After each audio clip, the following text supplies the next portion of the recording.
ডিম সুজির হালুয়া দেখতে যতটা সুন্দর খেতে কিন্তু তার থেকেও বেশি টেস্টি। আর এই ডিম সুজির হালুয়া একবার মুখের মধ্যে দিলেই কিন্তু মিলিয়ে যায়। আর তৈরি করতে কিন্তু খুবই কম সময় লাগে। আজকের এই ডিম সুজির হালুয়া আপনারা এভাবেই একবার তৈরি করে দেখবেন।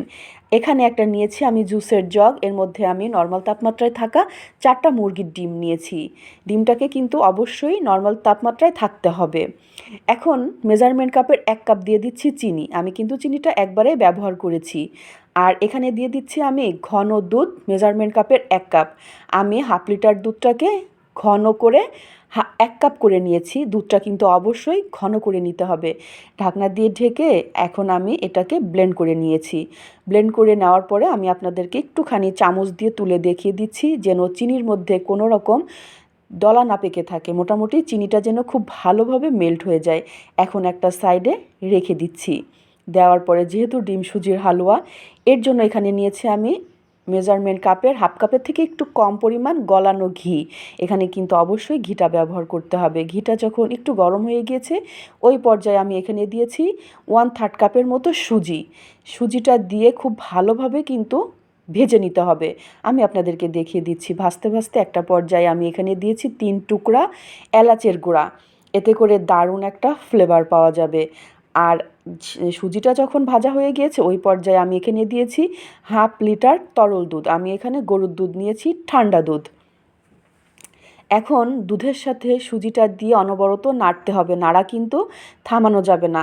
এতে করে সুজির কিন্তু একটা দলা পেকে যাওয়ার সম্ভাবনা থাকে। যাই হোক, অনবরত নাড়াচাড়া করে নিতে হবে। নাড়তে নাড়তে এর মধ্যে আমি এখানে দিয়ে দিচ্ছি সামান্য পরিমাণ লবণ। যেহেতু মিষ্টি, একটু মিষ্টির ব্যালেন্সটা ঠিক রাখার জন্য লবণটা আমি এখানে ব্যবহার করেছি সামান্য পরিমাণ।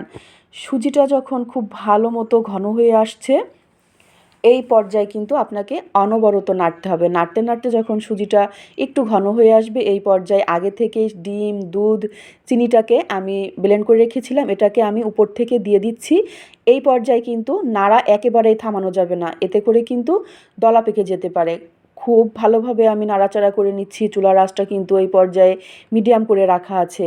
নাড়তে নাড়তে যখন একটুখানি ঘন হয়ে আসবে ওই পর্যায়ে আমি এখানে দিয়েছি সামান্য পরিমাণ ভ্যানিলা এসেন্স। এতে করে হালুয়ার দারুণ একটা ফ্লেভার পাওয়া যাবে। এখন এর মধ্যে দিয়ে দিচ্ছি 1 চিমটি জর্দার রং। 1 টেবিল চামচ দুধের মধ্যে আমি গুলিয়ে নিয়েছি। এতে করে কোনো স্বাদ আসবে না, হালুয়ার কালারটা কিন্তু অসাধারণ আসবে। এখন অনবরত নাড়তে নাড়তে যখন ডিম, দুধ, সুজি একেবারেই ঘন হয়ে আসবে এই পর্যায়ে আমি এখানে দিয়েছি 2 টেবিল চামচের মতো কাঠবাদাম। আপনাদের হাতের কাছে যে কোনো বাদাম থাকবে আপনারা দিতে পারেন, না দিলেও কোনো সমস্যা নেই, কিন্তু খেতে দারুণ টেস্ট হবে। এই পর্যায়ে আমি এখানে একটুখানি দিয়েছি 1 টেবিল চামচের মতো ঘি। আমার এই ঘিটা একটুখানি স্কিপ হয়ে গিয়েছে। নাড়তে নাড়তে যখন একেবারে সুজি, দুধ, চিনি, ডিম টেনে আসবে এই পর্যায়ে আমি আপনাদেরকে দেখিয়ে দিচ্ছি যে কালারটা কতটা সুন্দর হয়ে এসেছে।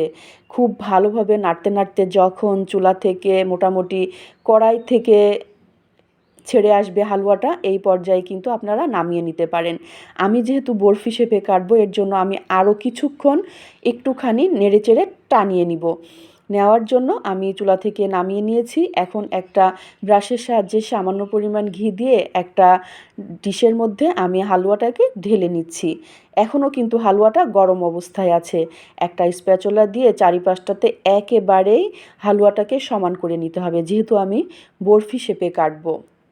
খুব ভালোভাবে আমি সমান করে নিয়েছি। নেওয়ার পরে এই হালুয়াটা একটুখানি ঠান্ডা করে নিতে হবে। এর জন্য আমি হালুয়াটা যখন নর্মাল তাপমাত্রায় ঠান্ডা হয়ে যাবে আধা ঘন্টার জন্য আমি নর্মাল ফ্রিজ থেকে বের করে আপনাদের সাথে শেয়ার করেছি এই ডিম সুজির হালুয়া। একটা নাইফের সাহায্যে আমি বরফি শেপে কেটে নিচ্ছি। আর আজকের এই ডিম সুজির হালুয়া আপনারা একবার হলেও বাসায় ট্রাই করবেন, করে দেখবেন যে খেতে কতটা টেস্ট, আর মুখের মধ্যে দেওয়ার সাথে সাথেই কিন্তু মিলিয়ে যাবে। আর তৈরি করতে কিন্তু খুবই কম সময় লাগে। উপর থেকে আমি একটুখানি পেস্তা বাদাম দিয়ে দিচ্ছি, এটা একেবারেই অপশনাল। আর আজকের এই ডিম সুজির হালুয়া আপনারা একবার হলেও বাসায় ট্রাই করবেন। খুব সহজভাবে কিন্তু বাসায় তৈরি করা যায়, আর খেতে কিন্তু দুর্দান্ত টেস্ট। তাহলে সহজ রেসিপি পেতে পেজটাকে ফলো করে অবশ্যই পাশে থাকবেন। আজকের মতো বিদায় নিচ্ছি। ভালো থাকবেন সবাই। আল্লাহ হাফেজ।